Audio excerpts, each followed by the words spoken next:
Olá, meu amigo, minha amiga, estamos de volta aqui, trabalhando aqui no seu processo de certificação, em cada etapa construindo aqui mais um degrauzinho para que você possa, ao mesmo tempo que você constrói as informações na sua cabeça, para que você possa ser aprovado no exame de certificação, também damos um passo importante no sentido de que você, atuando no seu mercado, você possa aí se sair muito bem, porque mais importante do que passar no exame é que você, em situações que serão colocadas no seu dia a dia, você consiga se sair bem no seu trabalho, na sua atuação profissional. Bom, nós já chegamos a fazer aqui um certo briefing do assunto que nós vamos tratar aqui. Agora vamos colocar a mão na massa num tema bastante importante que são as finanças comportamentais.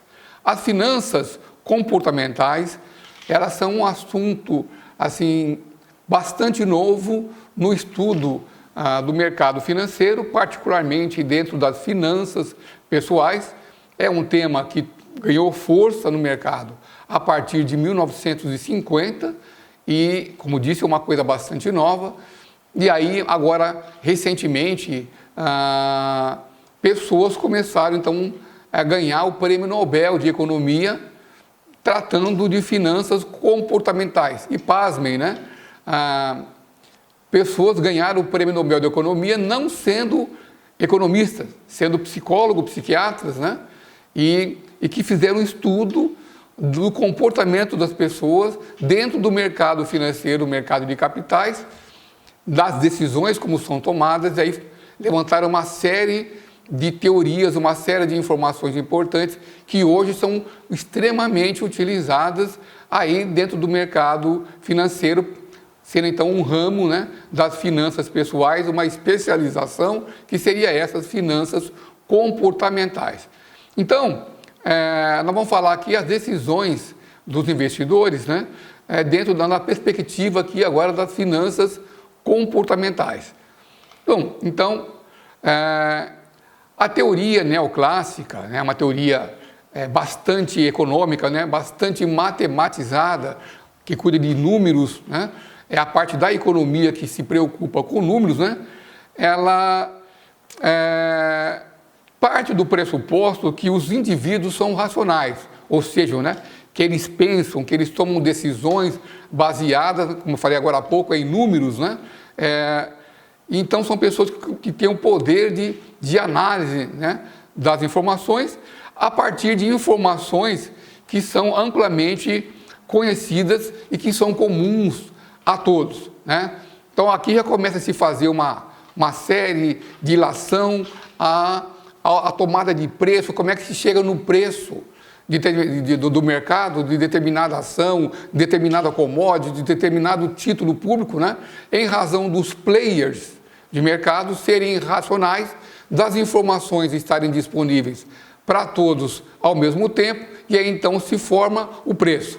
É muito importante você ter esse conceito sobre o preço na sua cabeça, porque no mercado financeiro, no mercado de capitais, no mercado mundial, né, de commodities, por exemplo, quando alguém está comprando, alguém está vendendo, senão não acontece o preço. E essa situação de alguém comprar e alguém vender é porque para alguém o processo já se esgotou. E para outra pessoa o processo ainda tem um espaço ou está se iniciando. Então a gente tem sempre a ideia de que quando eu vendo é porque eu peguei o dinheiro para colocar no meu bolso. Pode até ser. Mas se lembrar que do outro lado tem alguém comprando. Esse alguém comprando é porque tem uma visão naquele momento oposto à sua. Esses dois interesses mútuos é que formam o preço. A partir do quê? A partir das informações que estão disponíveis no mercado para todas as pessoas ao mesmo tempo. Ou seja, cada pessoa vai digerir aquelas informações de forma diferente. E aí, essa decisão, então, é chamado que é a teoria da eficiência da decisão, né? Porém, agora aqui já vamos começar, uma vez definido essa eficiência, porém, vários estudos nas últimas décadas têm mostrado que as pessoas não seriam tão racionais assim. Quer dizer, não teriam essa capacidade plena de decisão e de análise. O fato é que se tivessem, né, então não teria mercado, porque todo mundo iria para um lado só. O fato dessas pessoas terem suas decisões tidas como racionais, mas que de fato não são, é que provoca os negócios no mercado, onde se originam os preços, porque o preço depende do comprador e depende do vendedor. Então, essa é a conclusão das finanças comportamentais, é que as pessoas não seriam tão racionais assim, pois são levadas a tomar decisão por falhas cognitivas, quer dizer, dentro da sua cabeça, né, as informações que ele conseguiu formar o preço, ficou alguma coisa passou ali, e então não aquilo tudo que ele está pensando não é 100% verdade, né? E então ele tomou algumas decisões aí baseadas em fatores psicológicos. Isso é importante, então, foi quando eu disse que nas finanças comportamentais, as pessoas aí, né, nós vamos falar daqui a pouquinho disso, o Prêmio Nobel de Economia não foi para economistas e sim para psicólogos, né? Bom, portanto, na perspectiva das finanças comportamentais, cujos principais representantes, agora vamos dar nome, né, sejam Tversky e Kahneman, de 1974, falei para vocês que era uma teoria extremamente recente, né, concentra-se na ideia de que os agentes humanos estão sujeitos a vieses comportamentais, né, ou psicológicos, que muitas vezes o afastam de uma decisão centrada na racionalidade. Ou seja, né, as decisões muitas vezes são tomadas com base em informações passadas, que ele colocou no seu banco de dados, na sua cabeça de informação, e aí, com base nisso, ele toma uma decisão. Ou seja, esse comportamento faz com que a decisão, que as informações não sejam 100% informações disponíveis, sejam 100% analisadas, porque tem um viés psicológico aí, que é informação no passado, né, que nós tratamos aqui como sendo as informações armazenadas, né, na mente da pessoa, e que elas são utilizadas no momento da decisão, e que isso pode não estar sendo 100% correto. Então, esse armazenamento de informações pode trazer aí informações, pode trazer empecilhos nas suas decisões econômicas. E aí tem uma série de pensadores, uma série de pessoas que trabalharam e que trabalham exaustivamente em cima das finanças comportamentais. Na tomada de decisão é que os indivíduos buscam simplificar aquelas informações que eles têm, porque senão a capacidade de armazenamento teria que ser muito grande, a capacidade de informação teria que ser muito grande, então eles procuram simplificar essas decisões. E essas simplificações são conhecidas nessa teoria de finanças comportamentais como atalhos mentais ou heurísticas, que nós vamos falar aqui daqui a pouco com mais detalhes nessas heurísticas, né? Então, essas simplificações que a pessoa faz na hora que vai tomar a decisão são conhecidas então como atalhos mentais, né? Ou então heurísticas. Para poder dar aqui fazer uma brincadeira para fixar esse conceito aqui de atalhos mentais, uma vez perguntaram para o Júnior, aquele jogador de futebol que jogou com Zico, né? Aquele pessoal, aqueles veteranos, né? E aí chegaram para o Júnior, o apelido dele é Capacete, muita gente que segue o futebol conhece, né? Chegaram para o Júnior e falaram: ô Júnior, como é que você faz para jogar futebol no meio dessa molecada que corre aí não sei quantos quilômetros numa partida e você já veterano, como é que você consegue acompanhar essa molecada? Aí o Júnior, fazendo uso da expressão atalho, ele falou o seguinte: enquanto a molecada corre, eu já tenho experiência e vou pelo atalho. Deixa a molecada correr, que eu sei o que vai acontecer com a bola, eu vou lá e vou pelo atalho. Então, nas decisões aí, simplificadoras, como nós falamos, as pessoas usam então atalhos mentais ou heurística, né? Dentro dessas heurísticas, nós vamos aqui destacar a heurística da disponibilidade e a heurística da representatividade. As pessoas julgam a probabilidade de você usar a memória nessas informações, né, pela facilidade de se evocar os seus exemplos, seus próprios exemplos que estão guardados lá na sua memória, né? E a gente vai tomar decisão com base em exemplos que estão na memória e, às vezes, esses exemplos não servem mais para aquele momento presente. Muitas vezes, não servem mais para os momentos presentes. Particularmente quando se mexe com o mercado muito volátil, né? Como o mercado de renda variável, particularmente o mercado de opções. Então, o que aconteceu no passado dificilmente vai servir para agora.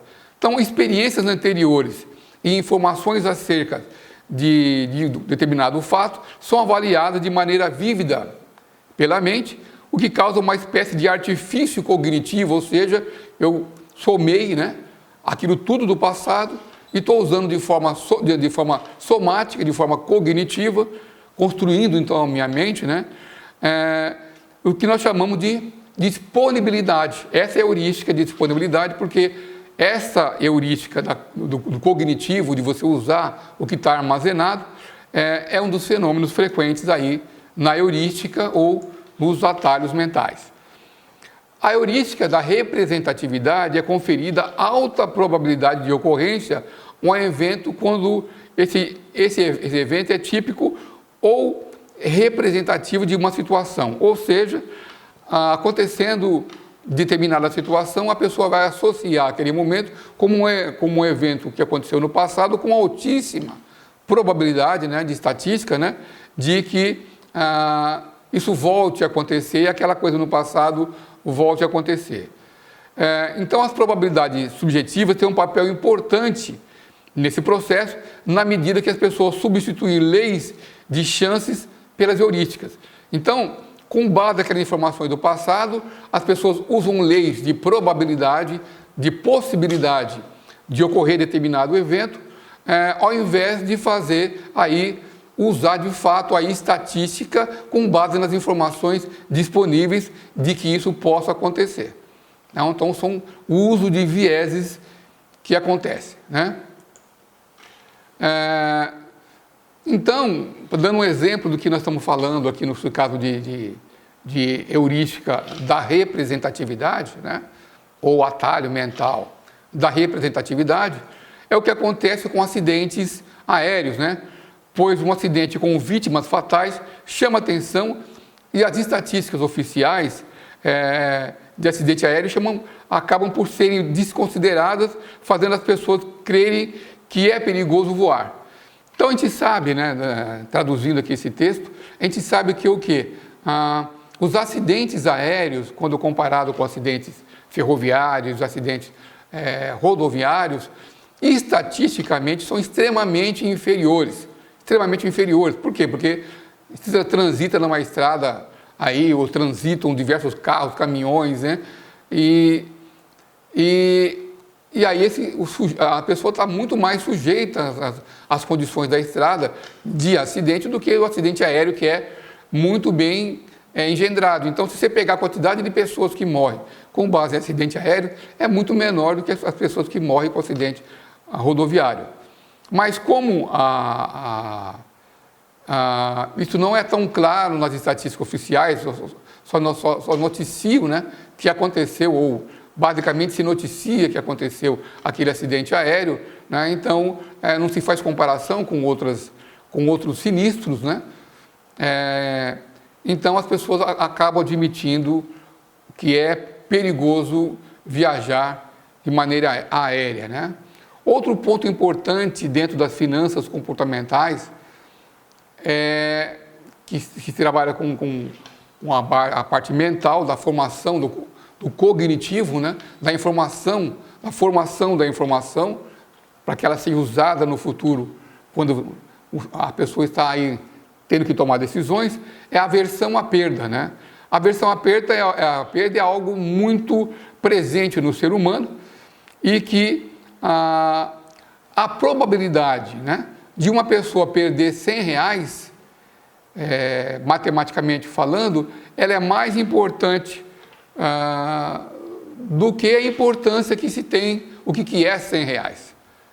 Então, quando você diz para uma pessoa, você tem uma probabilidade de perda de 100 reais, ela fica totalmente preocupada.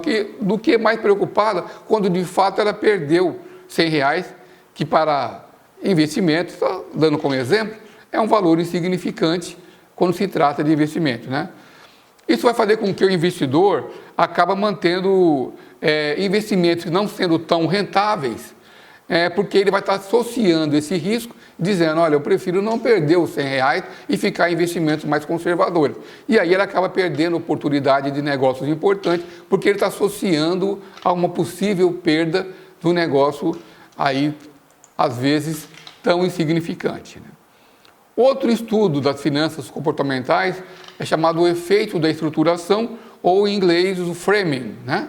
Então, segundo o Barreto, né, e outras pessoas que falaram numa obra aqui de 2012, o framing, ou o efeito de estruturação, expõe que a forma como o problema é colocado ao tomador de decisão gera escolhas distintas. Assim, segundo os autores, é possível reverter uma preferência entre a alternativa de uma decisão em função de alterações na maneira de apresentar o problema. Então, é uma maneira que foi apresentado o problema, framing é bandeira, né? Então, a maneira que foi apresentada, que foi mostrada para a pessoa o problema, né, acaba sendo uma forma de você poder reverter uma decisão, né, uma alternativa, em razão das possibilidades. Você tem essa possibilidade, tem aquela possibilidade de realizar os seus negócios. Então, o que acontece aí? Nós fizemos uma introdução dentro das finanças comportamentais, estudando aí os vieses, né, os vieses mentais, ou também chamado de heurísticas, né? Heurísticas, isso tudo é vinculado a comportamentos passados, né, que ficaram armazenados, como se fosse um banco de dados, na cabeça da pessoa, e que os comportamentos que são tomados para uso desses vieses, né, desses atalhos mentais, acabam fazendo com que o investidor não seja tão racional assim, né, porque ele vai colocar empecilhos ou não vai fazer análise completa do problema à luz das informações estatísticas que ele tem, né, com os dados, transformando tudo estatisticamente numa possibilidade, ele vai abrir mão dessa análise completa em razão desses atalhos que ele deixou na cabeça dele. Então, as finanças comportamentais tratam desses vieses e dessas heurísticas aí que a pessoa faz uso nas suas tomadas de decisões. Aí nós apresentamos algumas heurísticas, como é que elas se comportam, vamos fixar isso através de exercício, para que você possa ficar mais claro com esse tipo de informação, esse tipo de conteúdo.